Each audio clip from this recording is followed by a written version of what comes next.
All right, welcome to another episode of Hoops in the Pacific Northwest. I think this is episode 5 now.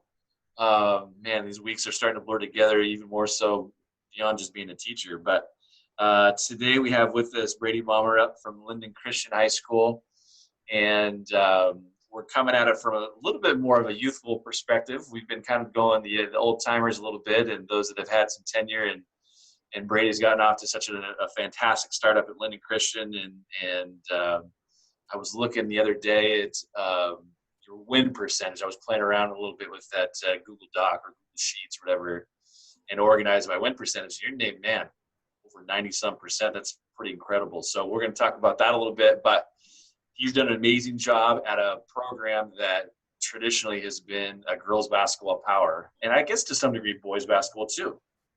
But we'll get into that as well.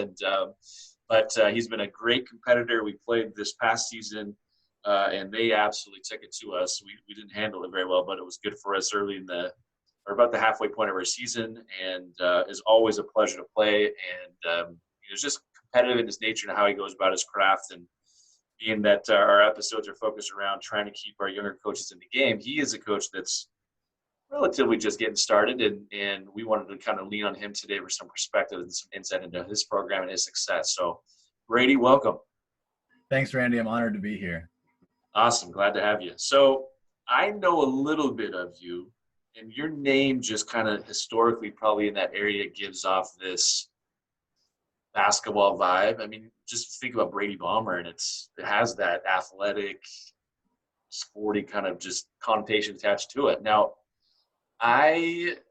you're a Lynden High School grad, correct? Yeah. Did you play football? I did. Football, basketball, baseball in the spring? I was a track guy in the spring. Track guy in the spring, okay. So I knew of you as a football player for sure, and basketball player as well. Give me your years you were a Lynden grad. So I graduated in 2008. Okay, so then you would have been no, you would have been a young guy because I was at Burlington as an assistant 2004 and 5, I think. So that would have been my freshman year. Okay. Yeah, so we would have played then, I think, yeah, if I'm doing my math correctly. Because I mean, I certainly recall your name and everywhere. It just seemed like football and hoops and just kind of the go-to, and then of course obviously got to know you a lot better here on the girls side of things, but. Lynden your whole life? Yeah, my parents moved here when I was 2, so all that Okay. I can remember, other than my 5 years at college, I've been here the rest of the time. Love it. So you're a little bit like myself. So I moved up here to Marysville, which is where I live now, even though I coach and teach Lake Stevens, back in my 2nd grade year, and it's essentially all that I know. So you, from your perspective, up in the northwest corner of Washington State, it's a little different clientele, different lifestyle, I think, up there. And so maybe to some degree, maybe helps with your fit of that area. And that's something we certainly want to talk about. But give us some of your history as a player, and then maybe a little bit of your coaching background, if you will, and we'll kind of go from there. Go ahead. All right, I'll do my best. So like I said earlier, spent most of my life in Lynden, and grew up wanting to be a Lynden Lion, and my dad was a teacher at Lynden when we moved there. So he's been assistant football coach and coached a variety of other sports since 1991. Okay. And so I grew up running the hallways, going to the games, being the ball boy, the water boy, tagging along, Sure. the little son that's kind of just around all the time. And so I just grew up loving high school sports, and I was fortunate to get my opportunity to do that in high school, and got to play for, football, basketball, and track for just really high level coaches. Right. I played football for Coach Kurt Cramey, who Yes. I think he's won 8 state titles. I was fortunate to be a part of some of those teams, and Sure. to get to know him through my dad was a really special experience for me. And Right. then get to play 3 years for Coach Brian Roper at Lynden, who Yes. is another Hall of Fame coach. So I was able to get poured into and mentored by really good coaches there. And our track coach, Lane Hutchins, he taught me a ton. So Sure. I was really blessed to get up there and realize the influence and impact of that. And so after that, I went to St. Martin's University and played ball there for I was there for 5, redshirted, and then played my next 4 years for Keith Cooper, and he taught me a ton and had a great experience there in the GNAC. And then I came back in 2013 and really didn't want to coach, Randy. That wasn't part of the plan. Sure. Probably a combination of seeing the behind the scenes and just, seeing how hard it was and the challenge. Didn't really know if I would ever enjoy it. Right. And then, so I graduated in May. The next January, I started getting the itch that maybe some of the things that drove me away from wanting to coach might not be as big of a deal as I thought. And maybe the positive outweighed it. Sure. And so that year, Coach Coach DeHann at Lynden Christian retired. I started to get connected with some of the, obviously in Linden's a small town. Yes. In the public school and the private school, big rivalry. Yep. But didn't have a lot of exposure to Lynden Christian internally or the people that were there. I mean, I knew some people and friends, but I'd started working summer camps there for Roger DeBoer, the boys coach. Right. Last 4 years I was in college. And so I'd gotten to know the basketball program and trained some of the kids. And so then the job opened up and I was like, well, I think I want to be a coach. And, I had a couple other opportunities, but I thought, why not throw my name in the hat? Sure. The work you can do is learn more about the process. And, a couple weeks later, I got hired, having never coached before and didn't really know what I didn't know. And I think I came in thinking I had a good feel for the game and learned early on I didn't had a lot to grow.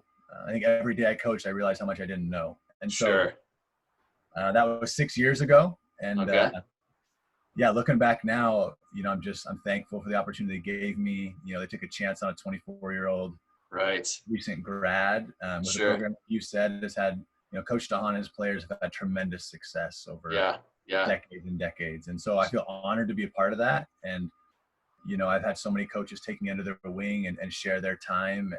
And I'm forever grateful for their investment in me. Awesome. Now, so this is year 6.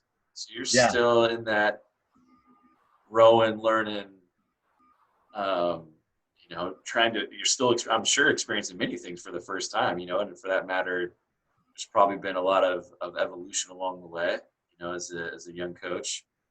Did you, and you had said you weren't really thinking about coaching just in general. Would you ever have thought yourself as a girls coach furthermore? No. I didn't want, I wanted to be an assistant football coach if I ever coached. I was like, that's me. Me, I can be a position coach. I can coach some DB. Sure.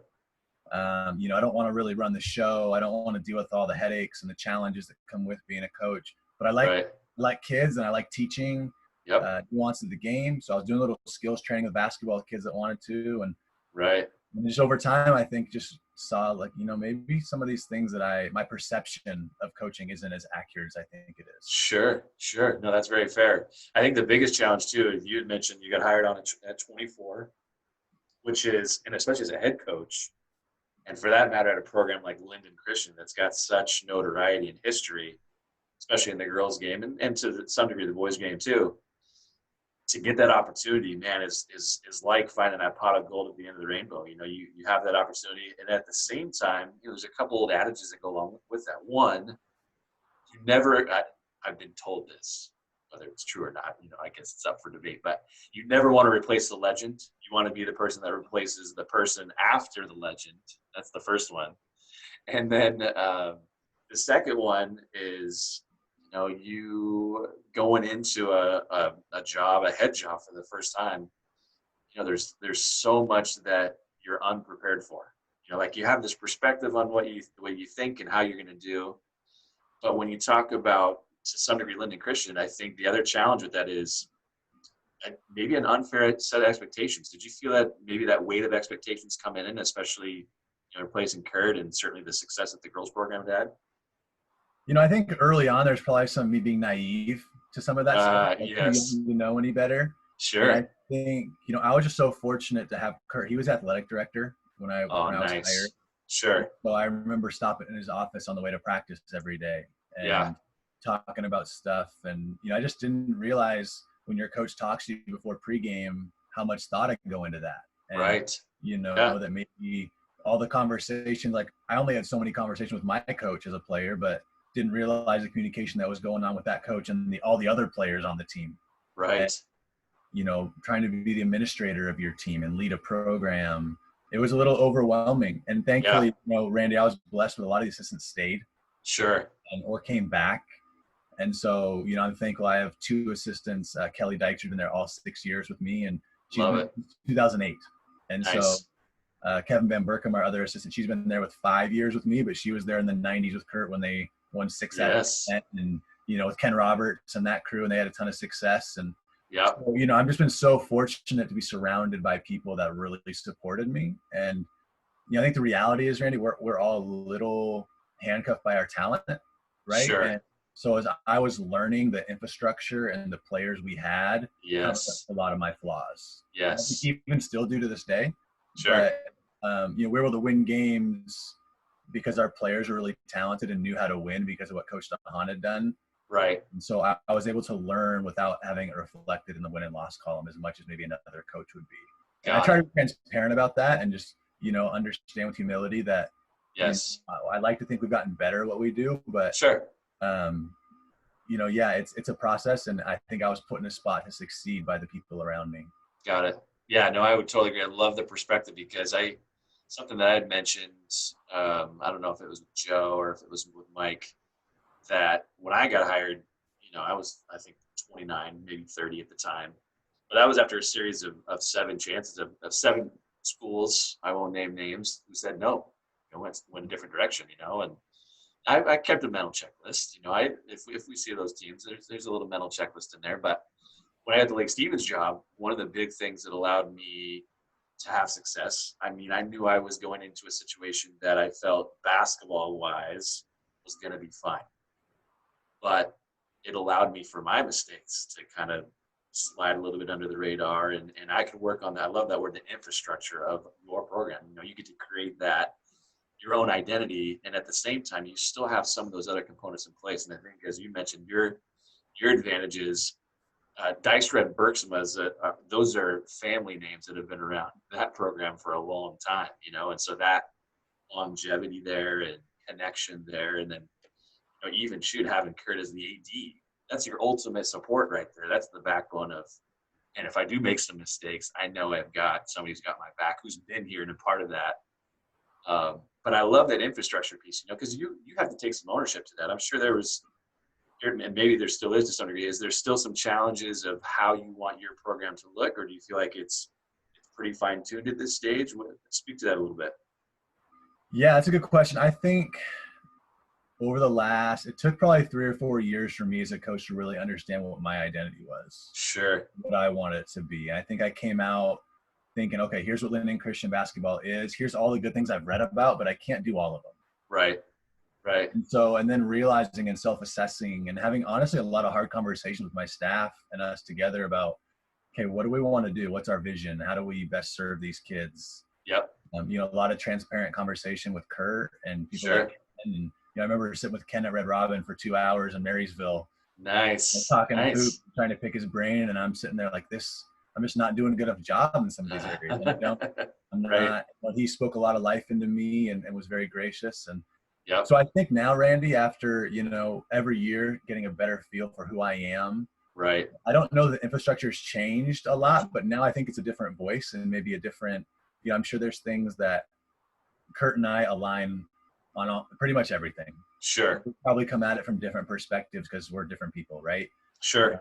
So we've tried to honor that. We were fortunate enough to be a part of our program's 1,000th win this last year. Love it. And we were able to there's only been 4 coaches in school history. Yeah. And so we were able to bring Kurt and then Sharon Strangle, the first coach in a full season, to come speak to our kids. Nice. And kind of talk about that. And so that's been to give them the historical perspective of, yes, Kevin, who played for Kurt, and many of their moms who played for Kurt. Yep. Always tried to lean on and make right. sure we celebrate the longevity. And it takes a lot of people to build something. Yes, no question.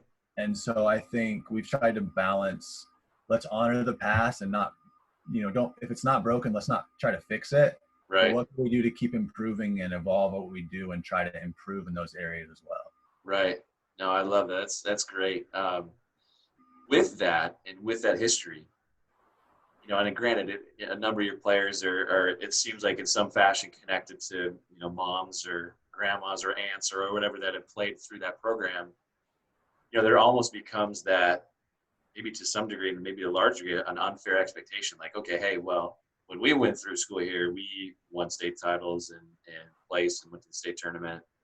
Do you feel like there's that same, maybe kind of, or more pressure on that next generation of young ladies that are coming through, or for that matter, that are up and coming? Or is it more man, I want to do that too? Because I kind of get that vibe from your program. What do you think? Yeah, I think that's fair. I think it's really, really well said. I think you get a little bit of both. I think Sure. there's a weight of expectation when you put the jersey on that, Yeah. they've grown up, they were in the stands watching it, and their Yep. parents were a part of it. And, we've got daughters and moms that joke about who got more rings and Yeah. discussions. And so I think for us, we've really, that's shaped how we communicate with our kids. Got it. Because of what Kurt's done and the success that we've been able to walk into, our girls have seen people win state titles. They know that's possible. Right. And I think, you talked to, I think like with Strophy the other day about building a culture and all that stuff. Yep. Joe, all those guys did a great job. Well, I didn't have to do that. Sure. Like and try to be transparent about, we walked in and our kids expected to win. Right. Right. I remember we had it was a game against Bryan in Glacier Peak a few years ago. And, our coaching staff, we knew it was going to be really tough. Yeah. And, we were really transparent with our kids about the challenge we had. And one of our kids turns to us and says, "Coaches think we're going to win?" And like that was, for them, like they whether they're right or wrong, because of the success of the history, yep, they believe that they have a chance to win, even when, maybe it doesn't make as much sense. Sure. And I think there's a lot of value in that. And that's a gift, I think, as a coach, to be able to have that and not have to build it and build the belief. No, I totally agree. I go back to those 7 no's that I got in my coaching lifetime to take over a program. And a number of those, and one of them was Lake Stevens, believe it or not. Actually, it was my first interview for a head job back before I got it a couple years prior. But the rest of those gigs were going to be really tall culture challenges. In other words, maybe you hadn't won a ton. And sometimes when you step into programs, you look at programs from afar, that's the number one thing you got to deal with is, how do I change that? How do I get girls to believe? Not like in your case, Coach, you don't think we're going to win? It's, I don't think we're going to win. It's a totally different perspective where there's just that expectation. I mean, in your 6 years, you have 14 losses? Yeah, something around that. Yeah. You're not even into 20 losses yet in 6 years. And yet, there's going to be teams that go through that maybe in one season, or for that matter, 2. And all of a sudden, it's not even a basketball thing. You got to deal with the culture first, the relationships first. That how do we win at practice? How do we win in the classroom? How do we win out in the community? And if you can take care of those things, then the winning on the basketball court, that'll happen. That's going to come. You can't skip those steps to get to that other avenue. Now, granted, as you've stated, and I've stated this too, we kind of stepped into situations where you were allowed to make mistakes as young coaches, and maybe winning covered that up a little bit. Meanwhile, we're still trying to develop that. What's it look like from your perspective coming in, and what's it look like from my perspective? And that's ultimately how you shape what your program, that identity that you talked about, that is so critical. Do you think being 24 and getting that opportunity for the first time, and maybe not even necessarily being connected with Lynden Christian, do you think being an outsider maybe helped your cause get that job? In other words, do you think there might have been the notion of, maybe we need a fresh set of eyes to maybe help us take that next step, even though you guys as a program are at a pretty high level? How can we do it even better? Would another fresh set of eyes help that? What do you think about that? That's a good question. I'm not sure. I've talked to Kurt a lot about it just over the years, and we've had a lot of conversations about, why they decided to choose me and go in that direction. And I don't know. I mean, I think the other candidates they had were all really good, and a lot of them were internal, and they would have all done a great job too. And so I don't know that it was they wanted a fresh start or anything. I think maybe, I think what Kurt's told me is they just saw some potential of me to be somebody that contributes to the program. And Love I it. don't know that it was any more than that. And Sure. I'm sure there's plenty of other people that could have come in here and done a great job as well. And Right. so, yeah, I mean, it's a really interesting question. And hopefully, I think there's probably some value in outside perspective in certain circumstances. And Sure. I've had to learn a lot, Yeah. about the culture at Lynden Christian. It's been a really enjoyable experience meeting new Right. people. I didn't even really know how the school schedule worked and like how do we Sure. practice. What is these kids' background like? What are they? Right. What have they been through from K-8? What is Yeah. that like? What is middle school ball? And so it was a fun education process for me as a young guy trying to figure out how do I best serve this program Right. and try to invest in it as best I can. Love it. And I love that angle. You had just said how you invest yourself into the program, not the other way around. How do I get our young leads to invest into me and what I'm trying to believe in?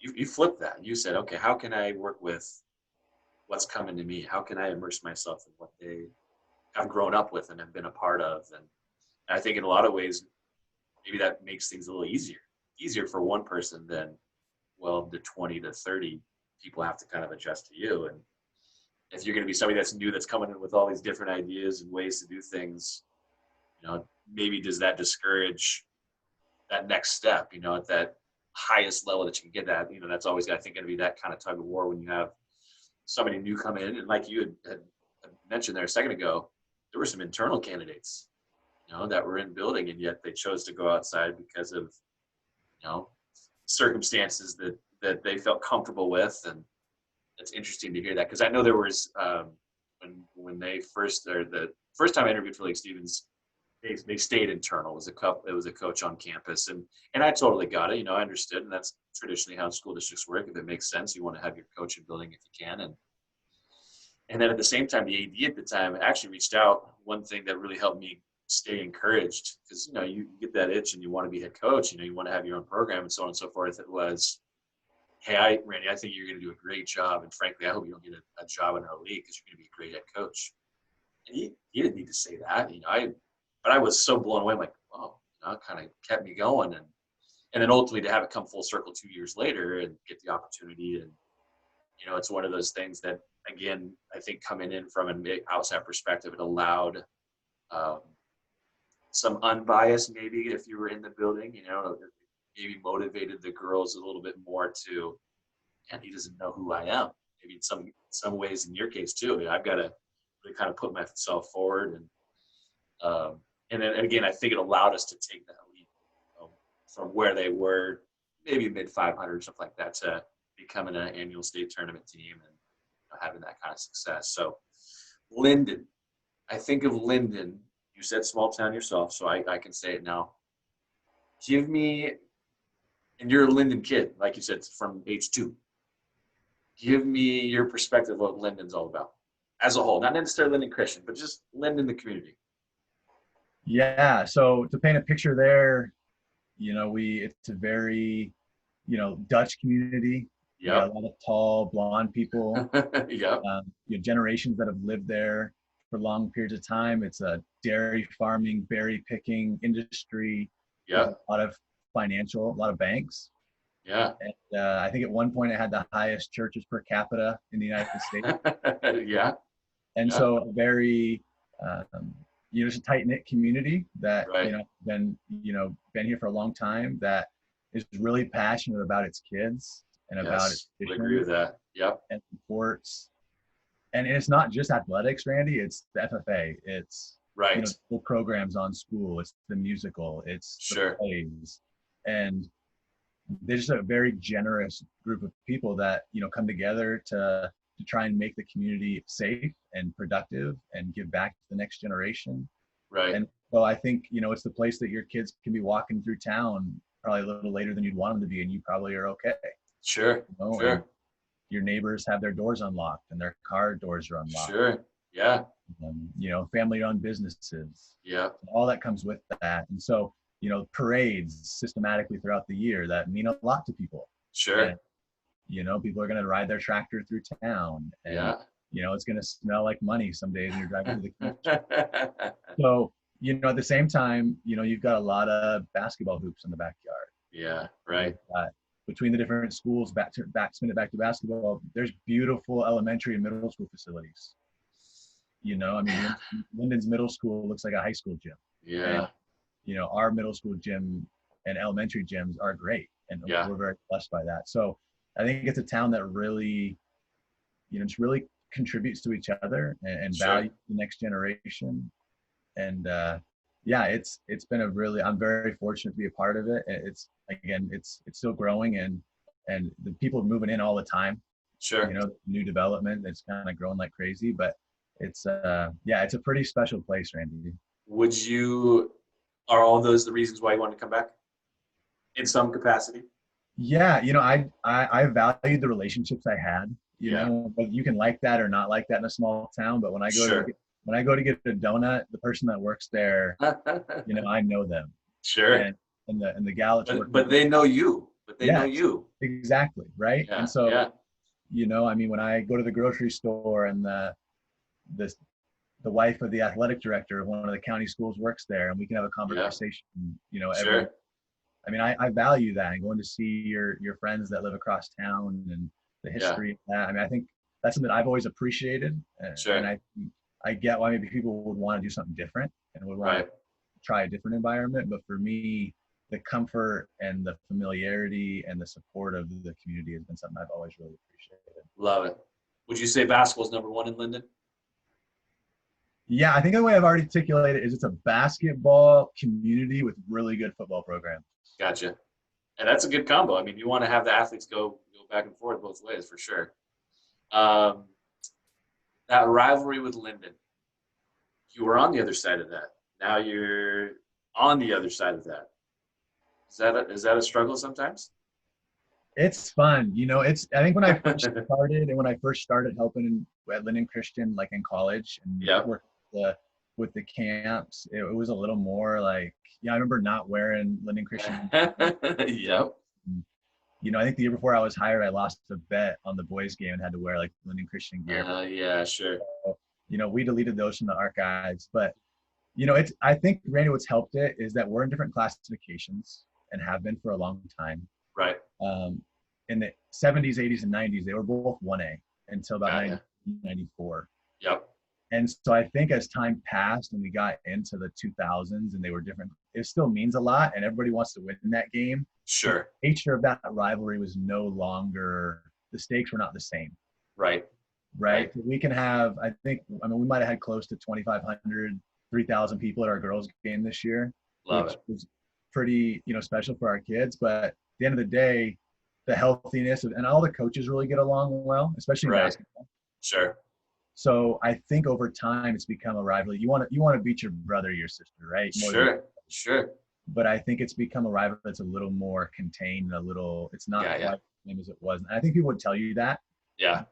As time's gone on, being in different classes has really helped shape it into more of it's not quite the hater rivalry it was maybe in the 90s where we don't associate. It's become more of a respectful rivalry as time's gone on. Yeah, you haven't gotten to that stage where you were the same, as you said, distance has separated itself in terms of when you were the same classification.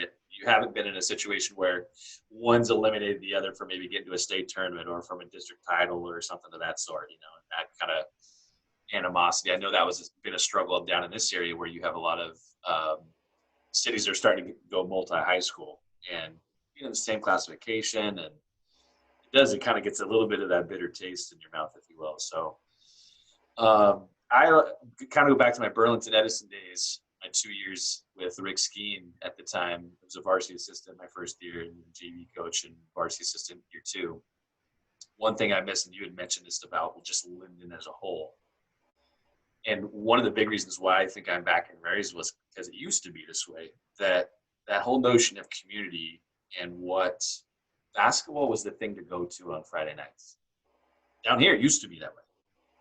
I still felt that, and I would assume it's still there today. But let's say you go north of Snohomish County, you get into Skagit, Whatcom County. That's still the thing to do on Friday nights. As you mentioned, you get 2,500 people for Lynden Christian girls game, you know, and I miss that. My fear is with high school sports and in particular basketball, you know, we don't get, I mean, I feel like we draw fairly well as a girls program. But, it's just there's so many options nowadays where there's still, as it sounds like, there's still that sense of community up north and those packed gyms on Friday nights. Would you agree?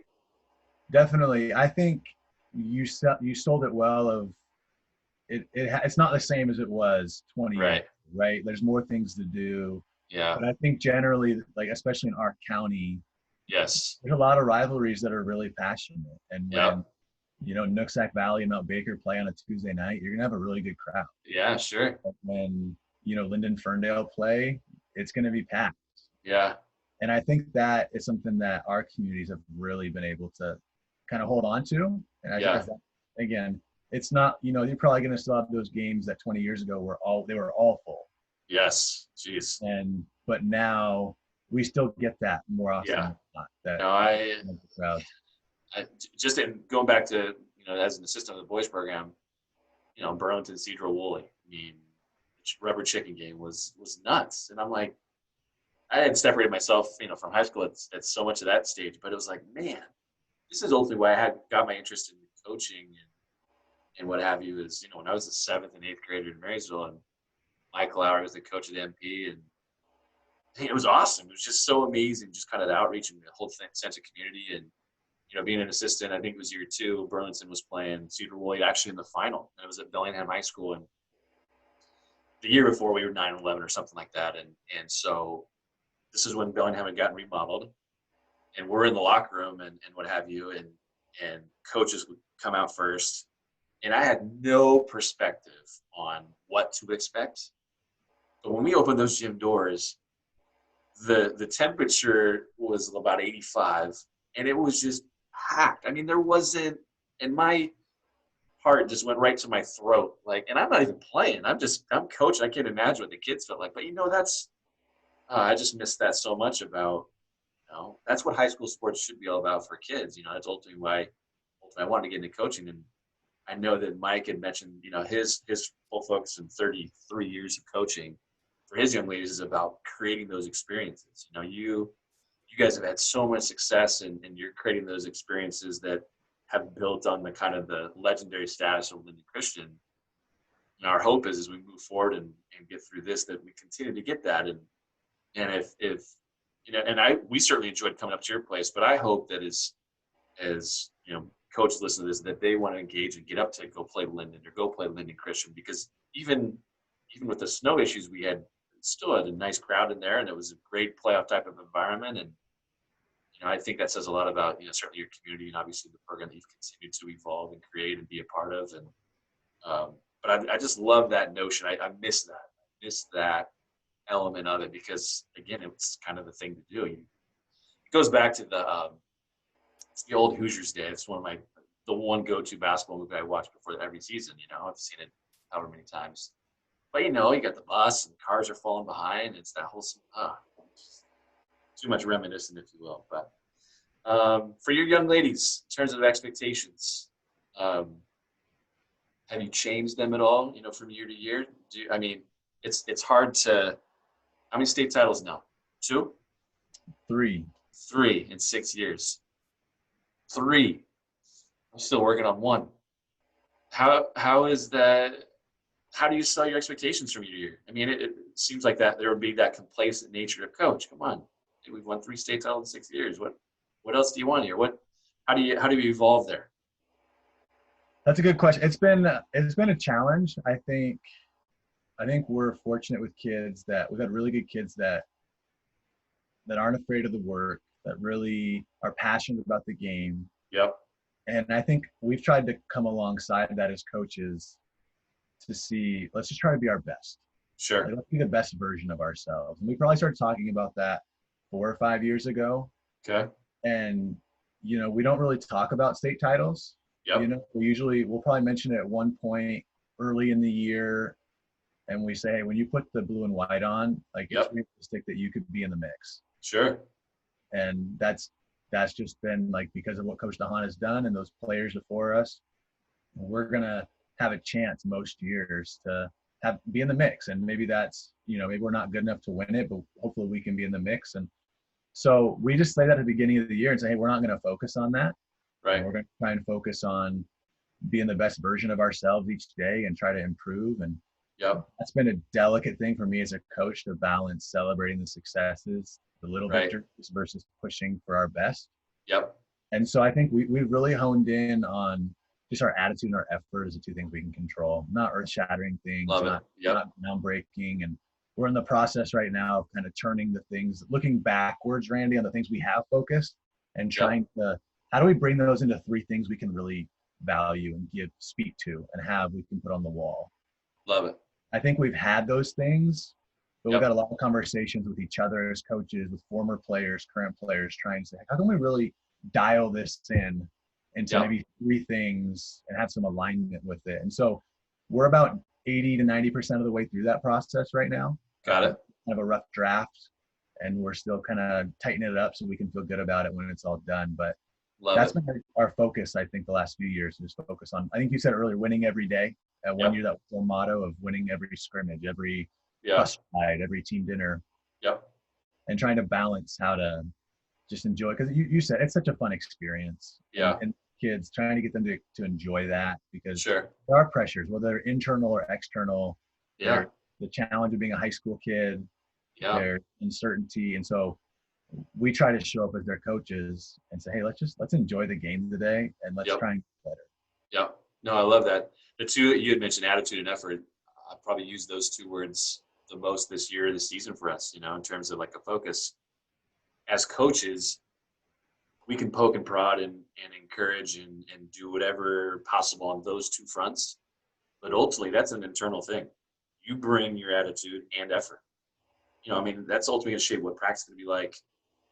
Can you put those things together consecutively on consecutive days, and then be prepared for that game level with that same attitude and effort, and be ready to go? Because if it's all over the place, then what's your play going to look like? It's going to be all over the place. You don't have that consistency there. And I think that's the biggest struggle for just how about athletes in general, attitude and effort. Mike Neighbors, I listened to a podcast from him a few days ago, and you had mentioned this, control the controllables. One of the big things in his program is, he went to Arkansas. He went from Washington and a Final Four and a Power 5 school to his dream job, Arkansas. And for women's basketball, it's not necessarily been a top 20, 25 program. But he ultimately, through his experience as an assistant and as a head coach, has taken so much. He's such a fascinating to listen to. The controllables, the things that you can be responsible for. But he ultimately had mentioned the avenue that you had just referenced a second ago about, winning the plane flight, winning school in terms of your classes and academics, putting all those things together as people, and how he's evolved as a coach. Early on, it was about, multiple hour practices and just being a drill sergeant, to now where, and I know like in the Final Four year at Washington, they practiced 1 day a week because they were so ravaged by injuries. They don't have a JV squad that can pull kids, and they had to prioritize, health. They just didn't have enough bodies to get work done. And then here at Arkansas, when he made this transition, one thing he had mentioned was, when they start team practices, that first Monday practice of the season is 2 hours and 15 minutes. And I think it's what he said, or 2 hours, something like that. And their staff had kind of come up with, okay, every Monday, we're going to cut Monday practice down by 5 minutes every Monday. So by the end of the season for them, it's like 45 minutes long, And what they found was the kids were so excited for Monday practices. We're stealing that. One of the things about Monday practice, they are atrocious for whatever reason. It just always seems like Mondays are terrible. This year, we're taking that, and how can we turn that attitude and that effort, which is a struggle on Mondays, to something like, oh, hey, today we're only an hour and 5 minutes. Let's go in. That's a controllable that maybe we can help manipulate and shape a little bit. And obviously you guys have talked about that, how you're trying to craft that in some capacity, fine tune it. So it's just different to hear and interesting to hear all these different perspectives and angles to kind of, how do you coach them up, and again, from your guys' perspective and having that success and not necessarily speaking to, hey, yeah, we're planning on going to a state tournament and compete for a state title. How can we be our best today? And ultimately, we're going to put ourselves in position at the end of the year. And I think you got to do that. And to some degree, we've kind of had to deal with that too. When we achieve, and maybe you can speak to this yourself, when we've achieved, maybe win a league title, or I think the other day I was thinking about, I think we've been in like 9 district title games in my 15 years at Stephen. And but that, when you accomplish or win a league title or a district or state titles, winning's hard. Winning isn't a guarantee. It's hard to do. So you got to really ultimately make sure you celebrate that. Do you feel like your kids, obviously having won kind of the pinnacle, do they still celebrate as much as maybe the first one for many of them, or is there kind of that tempered, we've done that before? I mean, for me, I always have to remind them, I've done this before. I've been to district title games. You guys need to celebrate this like crazy. What about your kids?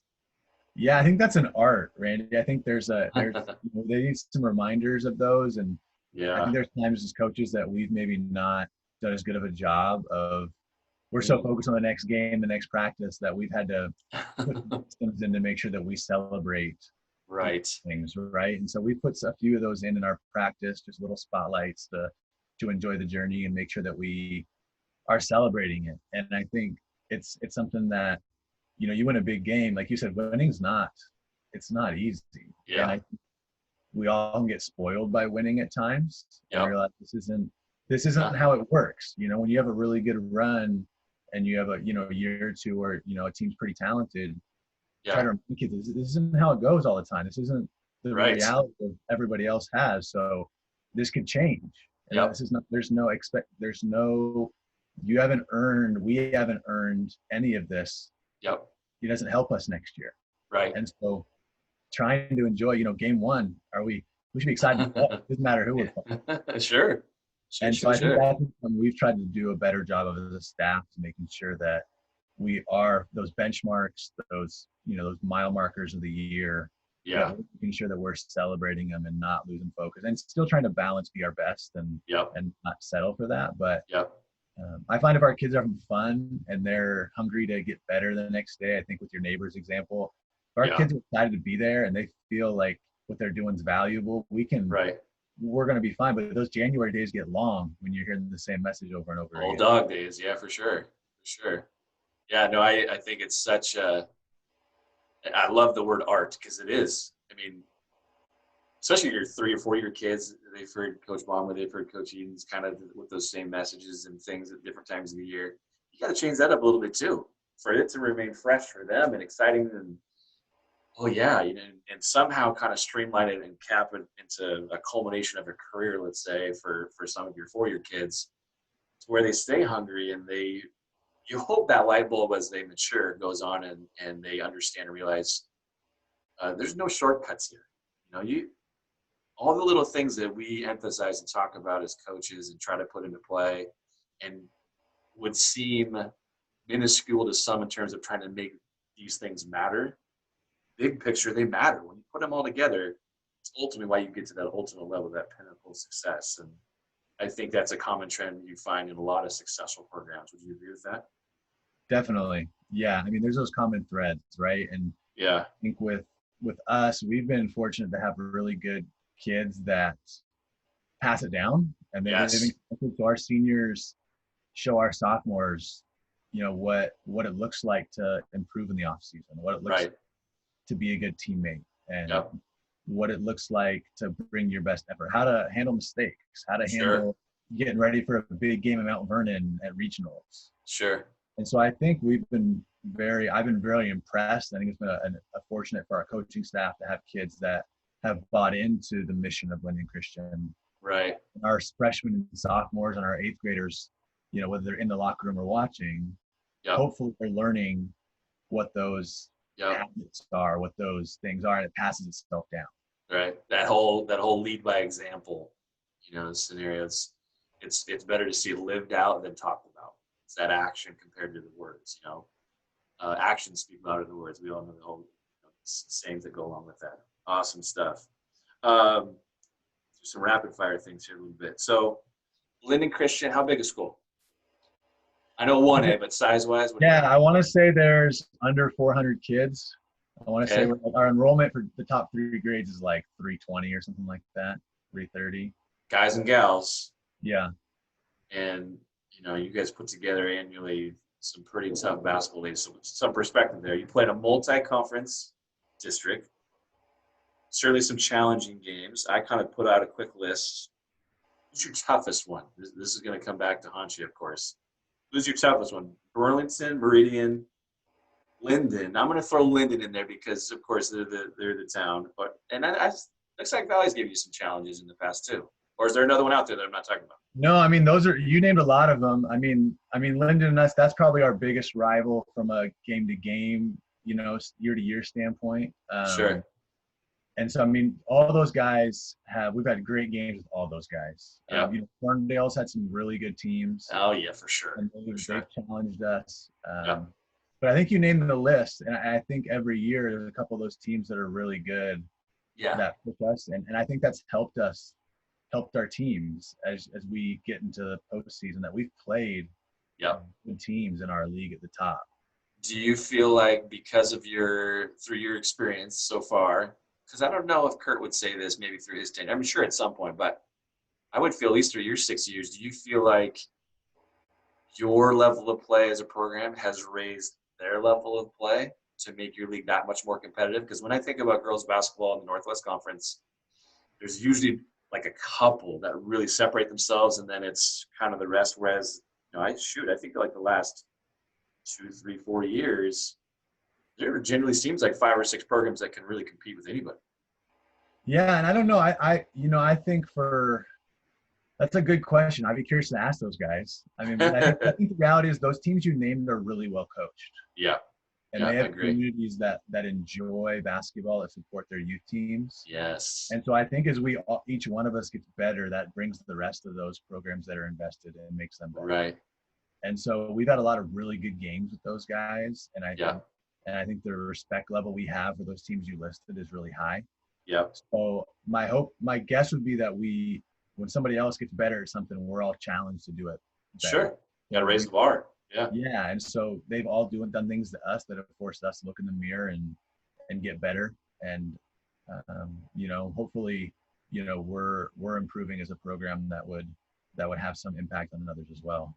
Right. No, I love it. And again, there's that element of community, which we talked about earlier, because again, you still see that. So, and we certainly get this influence, and my guess is you probably get the exact same thing. But when Lynden Christian comes into a gym, Lynden Christian, and much like Lake Stevens too, you can't have an off night. It's everyone's on everyone else's calendar. It's Lynden Christian coming in, so they're going to be ready to go. You've got to be ready to go. Speak to that in terms of kind of making sure your kids stay motivated all the time. Yeah, we've used a similar message, and we've had moments where we haven't been at our best in certain nights, and we've been in for long nights and gotten beat because we weren't at our best, and when you do that against certain teams, you're going to get beat. And I think that's certainly true, that there's teams that probably look at us on the schedule, and that's a big game. It's the biggest game on their schedule. Sure. And we've got to find a way to match that focus and intensity. And so, we hope that our approach of try to make every game as important as it can be can do that. But right. I know as an old football coach that said, like, you're going to have a couple nights every year where you don't have it. Yeah, for sure. For sure. No, I think that's not the wrong nights. Yeah, no, for sure. And you, as a coach, I always find myself, and it's not necessarily those games either. It's the ones that you probably should win handedly, and for whatever reason you're struggling for. It's just that you don't have that focus, and you're not, just tuned in. Maybe you got some periphery things that are kind of out there on the horizon.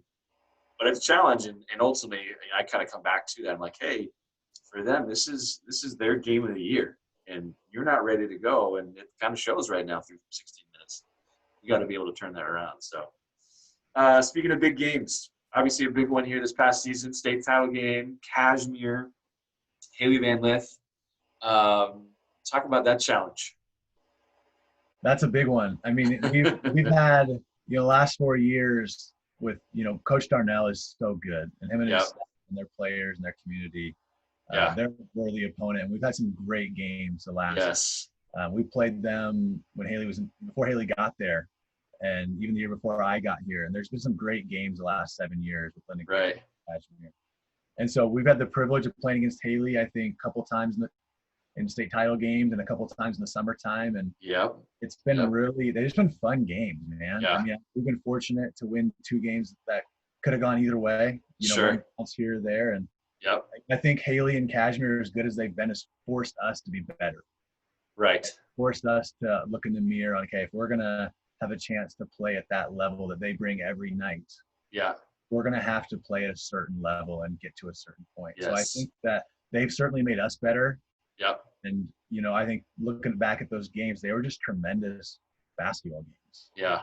Those are fun. I mean, some people look at, they're uber high scoring, they're in the 50s or 60s. And you just, as a coach, you're like, no, that was just a heck of a basketball game. Let's enjoy it for what it is. You're not going to be able to stop teams like that at a high level just because they're an equal. And again, like you mentioned, a couple of baskets here or there and one, equation or the other, and it's a different outcome ultimately. So, and she didn't get one. So could you sense like a hunger from their perspective, senior years, is their last chance to do it? Did you feel like that was kind of another barrier that you guys had in front of you, like maybe even another motivation you had in front of you? What do you think? It could be. I think, they've been in the mix every year. Yeah. I think, Yep. We appreciate, I don't think their success or greatness, in my eyes, is certainly not diminished by not winning one. Right. But, I think they're a group that's really, Coach Darnell, I think as the leader of that group, like they've worked so hard and they've brought 1A girls basketball to a high level. Agreed. And challenged Yep. the rest of us to get better. And so I think with that, if we knew we were going to play a worthy opponent that was really talented and hungry, Yeah. and you could see that watching them over Christmas time when there's Yep. really good teams out of Oregon. Yeah. And controlling those games. Yeah. And playing good 1A schools and just the game's over 8 Yeah. minutes in. They're just so dialed in. And I was so sorry to cut you off. I was so impressed the few times that I've seen them play. We played them in the fall last fall, a couple of times in the summer, and stuff that's. I mean, you guys too. I will give you guys credit here too. You guys just have that ability, so clean in what you run in terms of, you have your primary options, but Kashmir and you guys, your ability to get to your counters, maybe even your third options in what you do. I think ultimately that really separates, you guys, especially at that level, but ultimately statewide, it's why it makes your guys' programs, I think, the cream of the crop. But yeah, you were speaking to Kashmir. Go ahead. Yeah, and I think you said it really well. They and we've had other. I mean, when you throw LaSalle and how good they've been in the last 3 or 4 years, that's done a tremendous job. Medical Lake had a couple of really good teams there the last couple of years. Yeah. And Dan at Kings, they've been in. I mean, they're just so many. I think the 1A level, we've had just a lot of really good games. Yeah. And there's other teams that you mentioned that are really good too. And so I think with Haley, she is just such a force of nature with her skill set and her athleticism. Yeah. That you get caught her watching her in warmups, and you're just thinking, man, you've worked so hard at your game. I appreciate you for how talented and obviously she has God-given gifts, but she's maximized those for sure. And so I think it's forced our girls. It's raised our bar because they know for the last 4 years, hey, if we're fortunate enough to get that far, you know what's waiting for you. Right. And you're going to have to play at a really high level to compete with them. And maybe that actually really ties in well with, how do you keep you don't speak to winning a state title or maybe even making the state tournament. We don't do the same either just because, that's the ways out there. We can't think about that until we take care of our stuff that's in front of us right now. But ultimately for your kids, that's out there, so that motivation of it. So, hey, here in December, this level of play right here isn't going to translate in March. We're not playing how we're capable or need to be capable of. So I would agree certainly with that. I actually watched some huddle clips of her last night. I was kind of playing with some different things, and she kind of popped up on the stream. And her ability to pull from any spot, anywhere on the floor with any type of kid in her face, it's pretty remarkable. I haven't seen a kid like that in a long, long time. Maybe Angie Bjorklund back in 2006, 2007, I think was pretty darn good in that respect. But boy, it was special. 10-second in the backcourt. Is it going to change Lynden Christian? I don't know. I don't think it's going to impact what we do defensively. Okay. I think it's going to make us, we're going to be some few check boxes on our, our press plan as far as making sure that we got to teach that now. And, Sure. and I mean, we get that in the summertime a little bit, right? It's some tournaments, Right. get a little exposure. Right. And I think we've clocked some of our press break stuff this summer, and we're usually across in 10 seconds anyways. Right. But, we've gone back and forth. I mean, I'd be curious to hear your thoughts on this too, because you've had some length as well, but we don't have the cat quick, athletes who felt like we need to make the game 94 feet. And, for us getting ready to play LaSalle or Cashmere who are faster than us, right. We've had long, lanky athletes that, right. We could run around, and I don't know if, we can only be good at so many things. Sure. And so there's been years we've thought about it, and every time we do, like, is this really for us in our situation? Right. We spend the time to do this. Yeah. Is it going to benefit us? Because, I mean, the last 4 years, hey, like, we can't press her. Yeah. And so we've thought about it. It's a one-man press break. Yeah. Yeah. I've always been a press guy, but you wouldn't know it in our program. Our kids want to do it all the time, but I'm like, no, we generally don't have the personnel to do it. And I don't know. I mean, shoot, if you go back to the Palcoa girls and that group, sure. And if we had 10 seconds in the backcourt, we would have been all over. There's no doubt. That certainly would have been probably a 3 or 4 year run. I think we would have. But we just haven't had the personnel to where I felt like either we didn't have the depth. That would be one issue, because I don't want to roll the same 6 kids out for 25, 28 minutes a night, 94 feet. I don't think that would help us. And I always think, what's end of January, February like if you're a program that's like that? And Joe was somebody we talked about that specific thing. I asked him, hey, what do dead legs look like for you guys, say mid-January? Have you come across that? He, one of the years that they made the state tournament, they were 2 and done because they had no legs. I mean, they shot under 20% or around 20% from the floor at the state tournament. Were 2 and out, and just because he ran. So his big focus moving forward was how do they grow their depth? What does that look? How can I mix more kids in with the style that we play? I've always been, if there was the 10-second backcourt, we would do it a lot more. Now, would we trap out of it per se? Probably not as aggressively as if you need it. So I guess that's kind of my angle. But yeah, that makes sense. I think I think that for us, 2 things we've thought about that have kind of guided our decision not to do it exclusively and use it as a change of pace every once in a while. Right. One, like Joe does a great job. That's what they do. That's their culture. And it's not our culture. It's not something that we're committed to doing all the time. So we're only getting so good at it. And the piece of it just being, for me, comfort wise, that's not my comfort level. Like, I don't know that it takes me a long time to learn to teach it at the level that Joe does, or like Alyssa does at LaSalle. Yeah. And so some of it is, Kelly, one of our assistants, she really does that stuff well. And so we do a little bit, we've probably toyed with it, but so we have something in our back pocket. Right. Not my comfort level. And it's not something that I don't think I played first programs that did it. So I'd like to think I'm flexible enough if we needed to do that for our personnel, I'd be willing to. Sure. It would be out of my comfort zone for me to go do that. Were you much of a press program at Lynden or even St. Martin's as a player? No. So when I was at Lynden, we were still 3A. Okay. For those first couple of years. So when Coach Roper got there, we built a style that was pack line to try and beat the Metro League teams. And, he felt like, hey, we can't beat Rainier Beach. Right.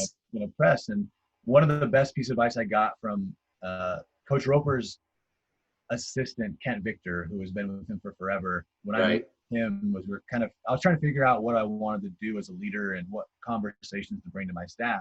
Right. And he said, make sure whatever you do, it can't be taken away from you.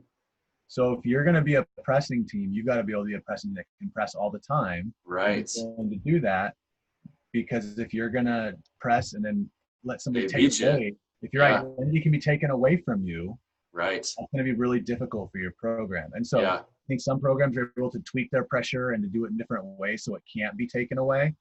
But for us, I was like, I don't have experience with that. And let's create Yeah. an identity that we're comfortable that it can't be taken away by our opponent. No, that's such great thoughts. A couple of things there. One, I'm it's refreshing to hear you say that because I've been the same way with regards to pressure. It's going to take a lot to teach and put in. I mean, and Joe even had said he wasn't ready to totally jump deep into the pool until like year 3, and it was like, okay, this is who we're going to be. We're all in, and here we go. And again, maybe because there hasn't been that caveat of a 10-second in the backcourt, I've just kind of been like, well, it's not a comfort zone for me, right? And again, I don't want to commit a ton of time to it if we're not going to be fully immersed in it. Now, could we do it when we have to? Sure. Do my assistants get on me and say, hey, we probably should press more all the time? I mean, this year we did. In fact, it kind of saved us in a couple of games, against Eastlake and bailed us out. We were down a boatload and found a way to scramble and come back. A couple times early season, we had to have it. I wasn't comfortable with it, but it worked. But it was more of my insecurity than girls just want to go play and fly around. And I get that. I understand the angle, but there's that security you got to have as a coach. And then the second part of that too is, if you're going to be in and that's, what Arlington's all about, and they're going to come in and get you, think about that trade-off here. There's a couple of us that, I asked Joe this question, how can we handle what you bring to the table reasonably well? Sure. We turned it all over a hefty amount of times against them, there's no doubt, but we seem to have a decent amount of success with them. And we got to come at them in a variety of different ways. But would you make the trade-off? And in his case, let's say, okay, hey, you're going to win 85% of your games. And if you have a team or two that figure it out, is it worth just committing to it, and maybe just dealing with that insecurity? Or, are you thinking about the Metro teams that you got to pack line and, okay, if our end goal is to be a state champion, here's what we got to prepare for, So there's some different angles of thought on that, I think you brought up are really, really good. If you go, but the 10-second thing I think is really interesting. I'm a little concerned on the girls' side of things, to be honest. We still have those teams that really, really struggle, period. And if we're going to face, in the girls' game, I should say, if we're going to face them and that's a nugget, man, we're going to really struggle seeing girls' teams get it across half court. You know what I mean? Yeah. So, yeah. And I think that's, as we try to grow the game and try to support yes. programs that have had all kinds of experiences, that have had, Yes. A lot of success or not a lot of success. I'm hoping that as a state that we can do what's best for every team. And Yep. Obviously you got to play your game and you've got to make your team do better, but what's best for the game and for all the kids in the game, I hope we can find a balance there. Agreed. Agreed. 10-second. And I think too that's going to come from a coach's angle. You're going to know pretty darn quickly. Okay, hey, this group's going to really struggle. We don't need to be hanging on to this. 3 quarters in, and we're up 45, and so that's where I guess that's a little concern on my end. And you put it right ahead, trying to grow the game. Again, we're about creating experiences as coaches. We don't need nothing's going to show anybody anything that you beat a team by 65 by pressing them in the third and fourth quarter. That as a caveat. So, how significant is summer hoops for you? Obviously, we're in a pandemic. That's changed things quite a bit for us here, as we would like to be looking forward to. Edmonds would be tomorrow. Probably be playing on a Friday. What are you a big summer Lynden Christian? Hey, what's your approach? You got to get these things in. What's the expectation for your young ladies? It's evolved, Randy. I think early when I started, I was like, we got to play, and we got to play more and put more time in than everybody else. And right. Gotta, if there's an open date on the calendar, we should be playing. Why aren't we playing? And I think it's evolved to try to, cut out some of the fat of our summer schedule and figure out what's most important. Right. And so we've tried to find a balance of we need to play a certain amount of games, but yep. And also we've spent a lot more time in the weight room and in the gym than we have in the past. Okay. My first 3 or 4 years, we didn't have any club kids. Mm. And so. Really? So you just all high school kids know, I mean, you've had Division I kids in your program. Yeah. I mean, we've had, and we tried to come up with plans for those kids that didn't play because they were softball kids. They were soccer kids. Gotcha. And so we went and played in we played in End of the Trail 2 years with our high school team to try and help kids get some exposure that weren't playing on club teams that had, hey, it's a Mm-hmm. four kid family, and they, getting all the way to Seattle for club is not easy. Love it. Yes. And Makes sense. so our summer has evolved as our kids. We have a few more kids playing with 4 or 5 now that play, and they've got really good experiences, and they've got good coaches that have done a great job with them. But when I started, we had a different kid that wasn't playing club. Okay. And so, we had to come up with a plan to try and help them what's Right. best for our team, but also what's best for our kids. Sure. And, the Edmonds tournament that those guys throw at Meadowdale and Edmonds Woodway, like, that's our kid's favorite thing other than the state tournament in the whole year. Yeah, for So sure. for us, we go down there, we've got a routine of what we go to Chick-fil-A Friday night after we play. We got the Yeah. plan for Panera. I mean, it's pretty systematic, not intentionally, just kind of how it develops. And, Yeah. our Yeah. girls, we had a great game against you guys last year at that tournament. That was just a great summer basketball game. And, I was thinking about that tournament. Man, that was a heck of a weekend for the Vikings. You look back at who we went through, and we had you guys in the final and somehow pulled it out. And then we had GP in the semifinal. And honestly, I think for our kids, that probably meant more to them than getting you guys. I was stoked we got you guys. One, to get to play it because we knew we were going to play you there in the season. But we also played Central Valley that weekend too, and of course they ended up winning the 4A state title. When you do a little reflection, you guys obviously won the 1As, and that was a good weekend for the Vikes. But yeah, I mean, summer stuff I think is so huge. But I love your approach in terms of thinking about your kids that, okay, hey, you got something to playing club, but you didn't before, and so hey, how can we actually help those kids out, get down to the end of the trail? Love that, and maybe to some degree those programs that have that, maybe one kid or what have you, that maybe financially they just can't make it happen on the club side of things. And, you can help facilitate that, but you got to find that balance. Of course, end of trail is huge. What's an appropriate division to be in for your squad where you're going to develop and still grow. And I know I'm still a big. I've gotten better. Let's put it this way. I was also hey, every single day in June we're doing something.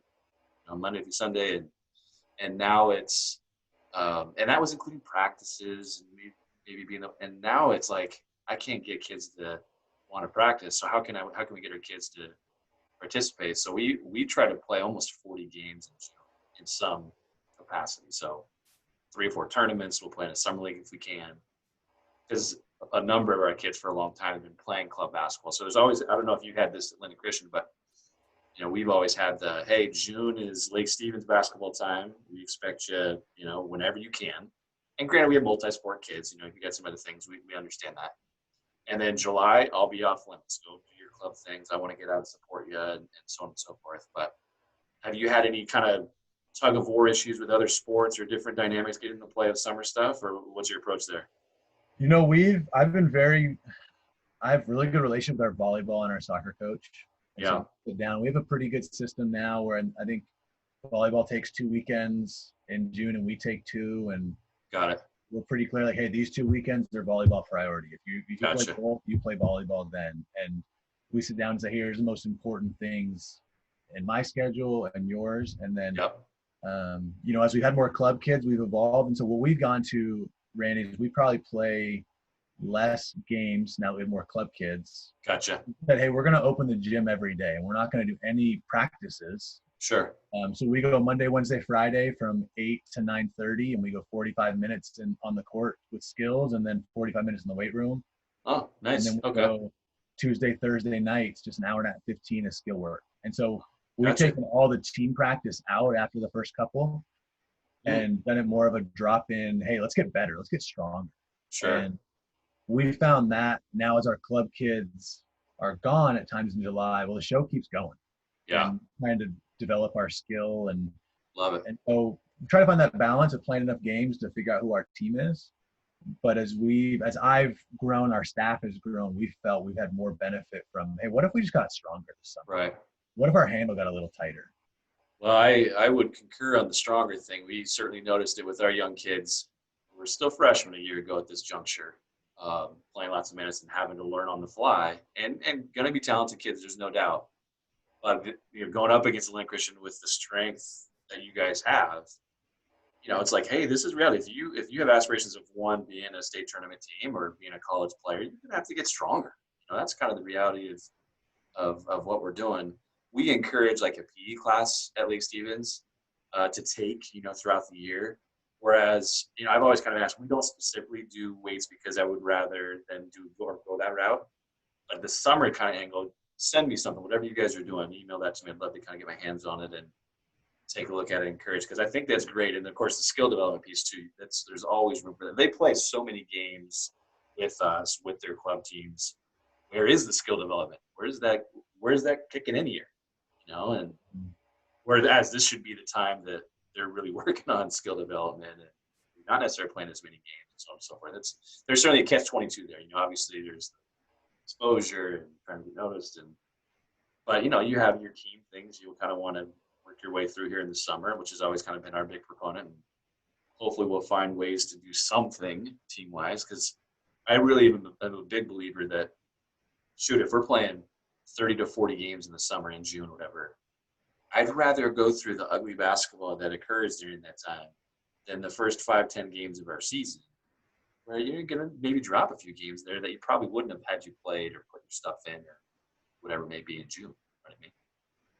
So yeah, I think it's a really good point, and you figure out a lot about your team, and totally, we've certainly benefited from having a lot of really good games in the summer of right. whether building confidence or learning areas we've got to improve. And right, we just found that the skill stuff, one, it's been fun for our kids. You turn the music on, it's summer, it's light, we're really focusing on our shot, and we've tried to create an environment where our kids enjoy showing up to the gym. Yes, that's important. Yeah, for sure. So our hope, and again, we're not perfect in this, and I think that we're trying to find new ways to do it, especially in this pandemic. But when we get the green light, and in past year, to try to say, hey, like, let's be together and let's get in the gym. Like, go put 45 minutes to an hour in. It doesn't take that long. You don't need to be there for 4 hours. Now, if you want to, go ahead. I'm not going to stop you. Sure. But let's go have fun for an hour and get better. And I think it's been able, because a lot of kids are going to spend a ton of money on a trainer, and those guys all do a great job, whether it's physical fitness or skill development. But we thought, well, what if we just try to keep that as offered an in-house option as much as possible. Yes. Yep. So our kids that don't play club can get better, and maybe they get more time at home now because they're just coming to the gym with us. Right. And so we've been blessed. I mean, our kids that work with trainers, they do a great job. We have a good relationship with them. But we've tried to provide an avenue that's, hey, like, if my daughter can go 5 days a week to the gym for an hour, sure, free. Yeah. I think it's great. I mean, one of the things, our approaches we've done real early on is, as much as we're rocking and rolling in June, we still do offer it up for July, because again, some kids aren't playing, but we want our younger kids to get better and have the chance to. So we always move, and as long as I can remember, but in July, generally the weather's nicer. We'll move outside and we'll meet at courts around town somewhere, and it'll be usually in the morning. And same thing, we'll go like 45 minutes, maybe an hour of just skill stuff and working through some different things. And our general rule is, if you're around and in town, join us. If you're not, you're not, and that's fine. And then we've tried to throw in the past, after the skill work or whatever, maybe for 45 minutes, we'll do like a team thing. We'll play ultimate frisbee, or we'll do something totally non-basketball related, just to work on kind of the team aspect of it or component and what have you. So the other big thing summer-wise, I'm a big team camp guy. Me too. What do you feel about it? It's been great for us. We've toyed with a few different ones. Yeah. We spent most of our summers at Gonzaga or Eastern. Yep. They both been really good to us. And kind of whatever we felt like our team needed, but we love, getting together for 4 days. Yes. And, spend a lot of time having a lot of your, building your standards, creating a vision. Yep. And, I like that our kids go through some struggles of fatigue during those long weeks. And for sure. Mornings. I think it's been good for our coaches, for us, and I'm sure for you guys too. Getting over to Cheney or Spokane's a long trip. Yes. It's good for your kids though. Get away, get out of the house. Yeah. No, I'm such a huge proponent. I'm bitter at my kids because we, varsity wise, didn't go to one last year. And I won't get into circumstances, but that's how important it is to me. Like, okay, this is if there was anything in June that I want us all to be at, that's it. And obviously, there's just one of me. There's 10 to 12 of you. You tell me what you can do, and I'll be there, you know? And so, and in fact, the last few years, what I've really enjoyed, it's allowed for some great perspective as a coach is, we'll do team camp with the varsity crew, go wherever. And then the last few years, I've gone up to Western. Western, Carmen does a great job for team camp in July, but with our younger kids, I'll take like a JV group, and then we'll just play in the JV portion of team camp. And you want to talk about for some refreshing perspective as a coach.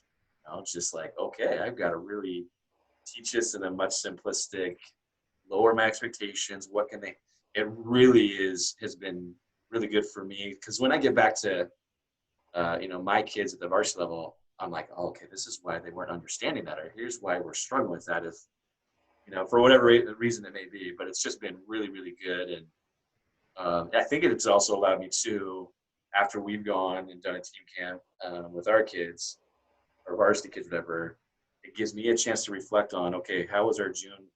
There's that week we're in the dorm, I'm in the dorms with them and all that kind of good stuff. And I'm just a huge proponent of it. And then I've grown it. Like I said, I think it's beyond just our varsity kids. How can we get those other kids to get that experience? Since we're all talking about experiences and the like. So huge proponent.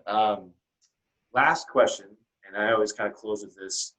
How are you extending your learning? How are you going to get better as a coach? I mean, you've already won multiple state titles. What else is there for Brady Bomber to get better at? There's a lot to get back. I mean, we don't have enough time to go through all those things. But, I've been really fortunate to have kind of a core circle of coaches that have invested in me. I've found a tremendous value in PGC's new Key 5 coaching arm. Yes. So I joined that program over a year ago, and let me tell you, it's been phenomenal. I mean, they've challenged me in ways that, it's a monthly subscription, but they just do such a good job of looking at they've broken it into 5 elements of coaching. Yeah. They've, been able to help us self-assess, take courses on certain topics that have challenged me, connected me with coaches from around the country. Nice. Trying to read a lot and try to reflect on, there's some things we just didn't do very well last year. And thankfully we're good in other areas and that maybe mask some of that. But, I think learning how to be a better teacher has been a quest for me. How do I, through my organization and my communication and stuff like that, how can we teach what we did last year better? And how can we transfer it better to our kids? And there's that efficiency side of things, right? I mean, how can I streamline this to where, we talk about game or basketball as the game of fundamentals. How can I get down to that fundamental level that it's going to be easier for my kids to understand? So, yeah, I love that. Great perspective. I think it's been really helpful. We're going to have a couple of young coaches on that have had some success here. And, obviously your perspective, jumping right in, as the head coach, are you ready for that? There's some that say you have to kind of go through, the different steps and ladders, what have you. But, here you were thrust into a situation that had a ton of success and had some different expectations maybe placed on you as a coach, and you thrived in that situation and have been an ambassador for certainly the girls' game. And I think is that next generation of coaches, and hopefully one that allows you to continue to stay in the girls' game. I'll just throw a nudge in there. You've done a fantastic job. You've been somebody that I know for many of us coaches that have been doing it for a little while, we're like, yes, these are the kind of individuals that we need connected to the game, that care about the game and their young ladies. And the success is not a surprise. You've done such a masterful job in a short time frame. But continue to keep on doing what you're doing. And again, the future is going to continue to stay bright. So thanks so much for coming on today. Thanks, Randy. I really appreciate it, man.